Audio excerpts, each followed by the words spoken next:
Thank you so much, Honorable Speaker, sir, for allowing me to participate in the zero-hour discussion under Rule 49A of the Rules of Procedure and Conduct of Business relating to a matter of urgent public importance that appeared in the newspaper clipping of the Highland Post dated 8 February 2022 under the caption, "Government Totally Deaf to the Farmers' Woes." Speaker, sir, Meghalaya is an agrarian state and our economy depends on it. In Meghalaya, 81% of the population depend on agriculture, especially in the rural areas.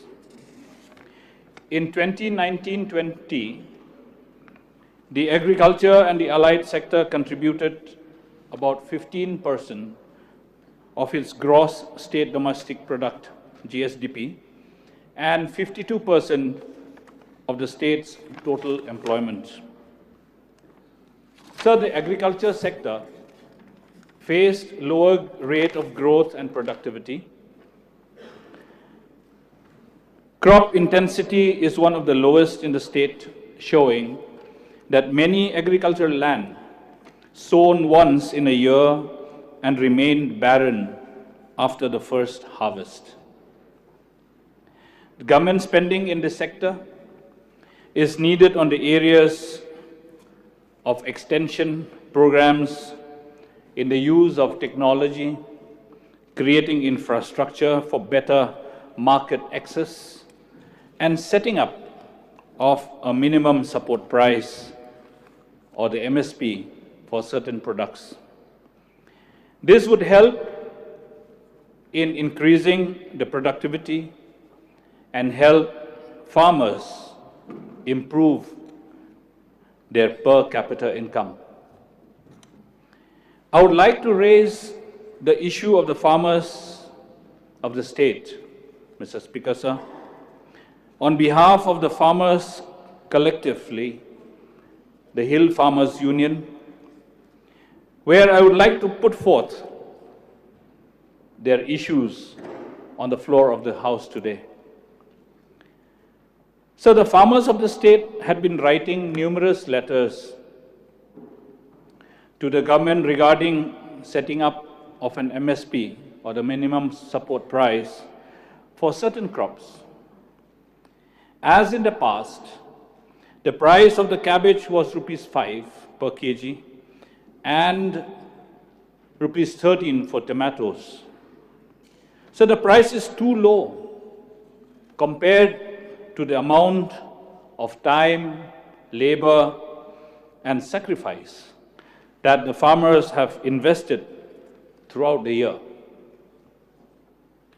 So the agriculture sector is one that provides the most of rural employment.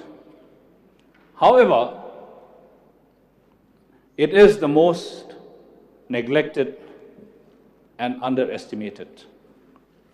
Most of the farmers had stopped cultivating as purchasing expensive fertilizers and seeds are beyond their capacity.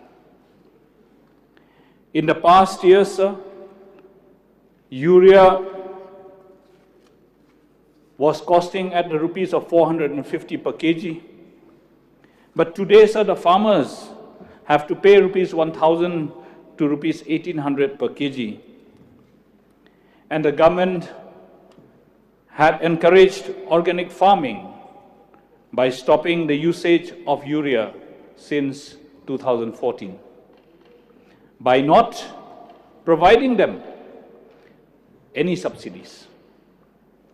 Our farmers had complained that looking for such organic seeds is very difficult.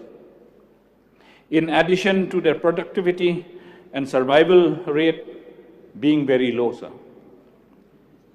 I would like to know from the Minister in charge of Agriculture, what is the government's intervention to ensure that seeds and organic materials for farming will be provided to the farmers as per the government's vision for quality organic food consumption.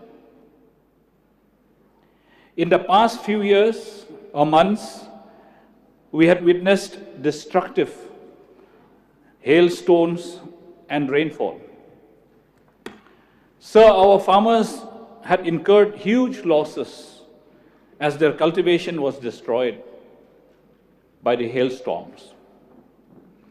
Some of the crop that was destroyed were mostly rice, soft leafy vegetables, and fruits, such as strawberries and fumosa. So the Agriculture Department had asked to provide the list of farmers and the affected areas, but this has been going on as a routine matter for months and weeks, without any assistance being given till date, sir. So the president of the Hill Farmers Union had mentioned that the assistance that the farmers received for paddy was between rupees 75 and rupees 500 only, sir. So it is sad to note that the president of the Hill Farmers Union had a press conference and he said that this is an insult to the farmers in distress.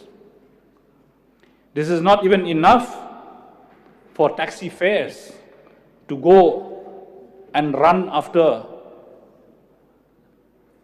the compensation from the Agriculture Office. Respected Chairman, sir, our farmers are the backbone of our state. They deserve the respect from each and every one of us. So the state of Meghalaya without farmers would be a state without food on our tables, sir. The state of Meghalaya without our farmers would be a state left at the mercy of receiving mere breadcrumbs from the central government. The state of Meghalaya without farmers would be a state staring at the dark, bottomless abyss of unemployment, sir. So at this juncture, I would like also to inform this august House that just few days back, I had brought up the issue relating to the destruction of areca nut plantations throughout the state, and more so under the Mausaram block in particular, sir. So the areca nut farmers require the government help. But it was a surprise, just not to me. It was even a more surprise to the farmers of the state when the Honorable Minister in charge of Agriculture declared in this House that areca nut is a drug and it falls under the narcotics. The next day itself, sir, all the local dailies hit the headlines about the statement made by the Honorable Minister Agriculture declaring areca nut as a drug. The farmers were pained, the farmers were sad that instead of the government coming up with some kind of relief or compensation for the areca nut plantations throughout the state that has been destructed by a kind of disease called the yellow leaf disease or the bud rot disease. Rather, the government became more complacent to say and club areca nut as a drug. I would like to request the Honourable Minister in charge of Agriculture to kindly clarify this matter for the welfare of the farmers of areca nut. The Agriculture Department needs to take the responsibility to come up with some kind of a research on why the areca nut plantations are dying. Why are the areca nut trees decaying or rotting? We need to conduct a study, sir. So hectares and hectares of land in the state are under areca nut plantation. We cannot rubbish by saying that the areca nut is a drug and we cannot do anything, sir. This is not acceptable, sir. So we cannot ignore the plight of the farmers of areca nut, which has been a means of livelihood for them, sir. It is an economic, viable business for them, sir. Both ripe and unripe areca nuts has been providing a lot of income to the areca nut farmers. Therefore, sir, my request to the Honourable Minister in charge of Agriculture to kindly come up with a clarification that the Department of Agriculture would really take up the matter, will conduct a research on this disease that is really hitting all the plantations of areca nut throughout the state, sir, and provide relief and compensation to all the farmers who are involved in areca nut plantations, sir. Respected Chairman, sir, this is not the Meghalaya we dreamt of, and it is not the values of our homeland, sir, to treat our farmers in this manner, sir. Now the question is, what are we going to do to stop such a dystopian scenario, sir? Mere words do not suffice. What we need is collective action. Our farmers deserve respect and monetary assistance for their hard labor. Who are we to take away the hard-earned money from these unsung heroes of our soil, sir? Aren't we the ones who need to protect them, sir? We are all policy makers here, sir, and we have to take the responsibility, sir. Shouldn't we be the voice and protect their dignity, sir? I'll be leaving you with these questions to be answered, particularly to the government, with actions. However, sir, I have few suggestions to the government to make at this juncture. If the government is unable to provide such subsidy to the farmers, it should ensure that it will provide financial assistance in providing manures and seeds that the farmers require with training on organic farming, sir. The minimum support price should be provided for certain crops like cabbage, tomato, potatoes, because these are the common man's food. Ensure that the subsidies and the assistance should reach the farmers in the most accurate time, sir. Provide immediate relief whenever there is a natural calamity like hailstorm, cyclone, or floods. Provide the farmers with machineries like power tillers and so on to enhance the productivity. And lastly, sir, provide regular training to farmers on the latest farming technologies. Chairman, sir, with these few words, I'd like to resume my seat with an appeal to the Honourable Minister in charge of Agriculture to kindly clarify and satisfy just not the House, but also to the farmers of the state. Thank you, sir. Mr. Chairman, sir.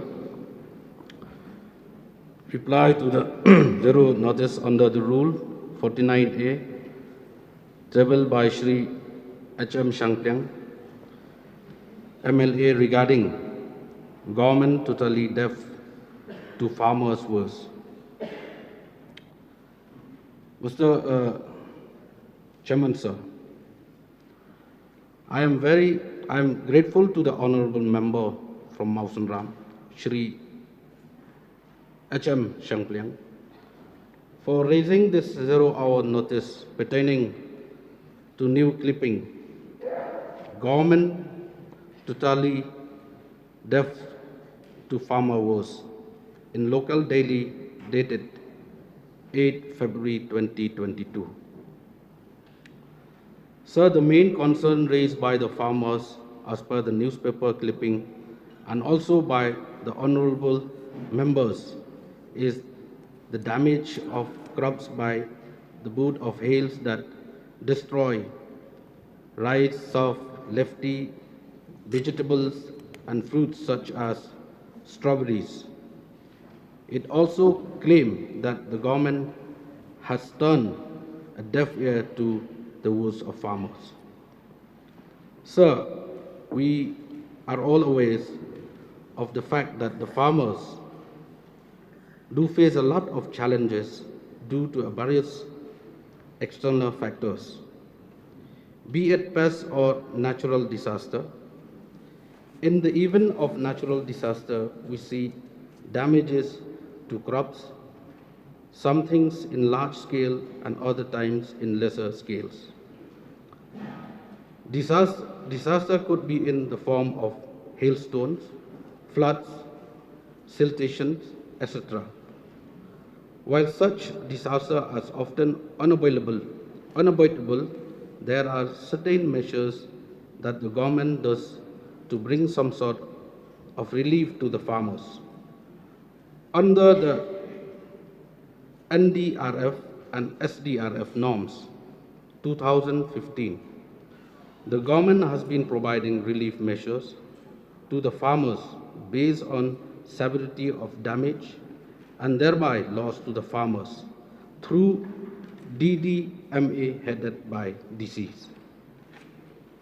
For the understanding of everyone, I would like to briefly explain how the department reached in the event of natural disaster causing damage to agricultural lands and crops. In such event, the report of the damage are generated at the block level through the agriculture extension functionaries.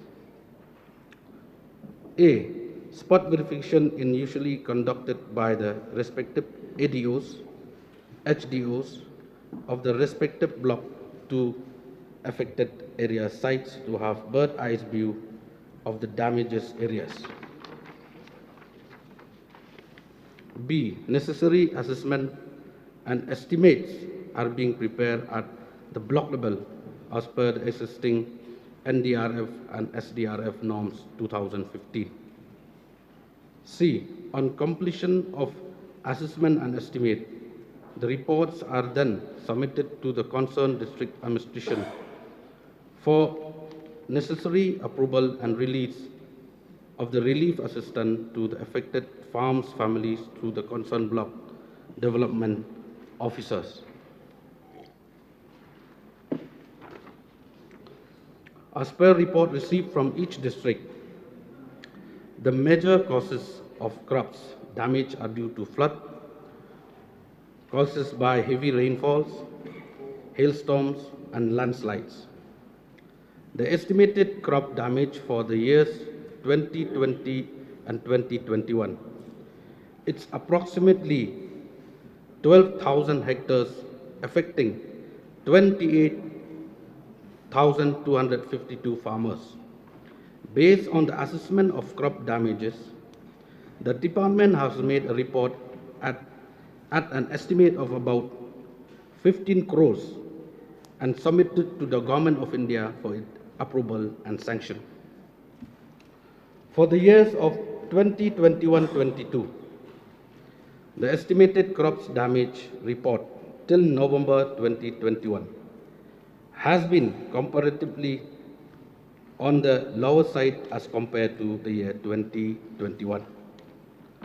The total crops damage for the years 2021 till November 2021 has been 156.986 hectares, causing loss to farmers an estimate cost of rupees 34.13 lakhs. To compensate the loss to the farmers by natural disaster, the government has been providing relief fund through its concerned block development officer across the state after assessment and approval according to NDRF and SDRF norms 2015. Over the past 2 years, the government has sanctioned amount of 6.07 crores toward relief to the farmers for crop damages by natural disaster. For the West Giant Hills, we have given a sum of rupees 1.3 crores for each Giant Hills, rupees 6.3 lakhs, Southwest Khasi Hills, rupees 25.27 lakhs, West Khasi Hills, rupees 1.9 crores, East Garo Hills, rupees 9.25 lakhs, Ribhoi, rupees 1.5 crores, and the East Khasi Hills, rupees 78.6 lakhs. Sir, in the newspaper clipping, it was also claimed that the government has provided false data regarding the income of the farmers in the state. I would like to clarify that the survey has been conducted independently by the National Statistics Office, NSO, the Ministry of Statistics and the Program Implementation of Government of India, and that the data was not provided by the state government, which is the same for all over the states as well. As per the survey, the average monthly income of the farmers has been calculated based on 5 components. Number 1, income from wages. Number 2, income from leasing out of land. Number 3, net receipt from crop production. Number 4, net receipt from farming of animals. Number 5, net receipt from non-farm business. As per the report, the data has been collected from 780 households in 78 villages across Meghalaya. The report claims that the average income of farmers in Meghalaya at the rate 29,384 per month in the highest in the country, while the average income of the farmers in Punjab, it's rupees 26,701 per month, which is below Meghalaya. However, there is no denying to the fact that the most farmers in general have to face challenges on a regular basis at different levels. The farmers of Meghalaya is cognizant of the challenges faced by the farmers and have been working tirelessly towards making the life of each farmer in the state better. The various mission mode scheme and grants given to the farmers as mentioned it very clearly by the Honorable CM yesterday in his speech and also during his budget speech early last week is a step closer toward improving the life of every individual farmers in the state. Under Focus program, so far 28,754 farmers has been given a total sum of rupees 14.37 crores. And more are on the way. Beside Focus, various mission mode schemes such as Lakadong Mission, Honey Mission, and Mushroom Mission, etc., have also benefited thousands of farmers across the state and will benefit more with the launch of newer schemes like Ginger Mission.